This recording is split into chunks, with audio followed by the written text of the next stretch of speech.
Subscribe कयो असांजो official YouTube channel सिन TV HD drama ऐं वधीक अपडेट लाइ बेल आइकन खे क्लिक करियो।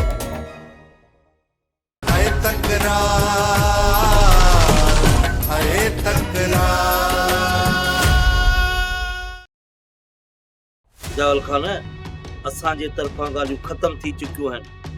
पहिरीं ॻाल्हि त मीर मुंहिंजी धी खे तलाक ॾींदो। ॿी ॻाल्हि ॾोह ॾंड में मीर पंहिंजी भेण जो संग ॾींदो हिनखे।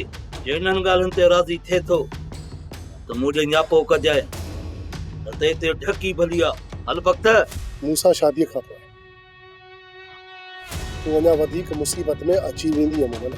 इन खां वधीक मुसीबत न ईंदी जेका हिन वक्त असांजे मथां आहे। मूमल मां तोखे ज़िंदगी में का बि ख़ुशी न ॾेई सघंदुसि। दुखनि में बि मां तोसां गॾु हूंदसि मूंसां। बस इन मुसीबत मां मुंहिंजी जान छॾाए। असांजे रिश्ते जे लाइ न लीमो राज़ी थींदो ऐं न ई वरी नवाब। मां कोर्ट में भी हली तोसां निकाह करण लाइ तैयार आहियां। बस तू मुंहिंजो साथ ॾे मूंसां। पर मीरे इहो पुरानी वक्त तो कसम खयो तो वञे।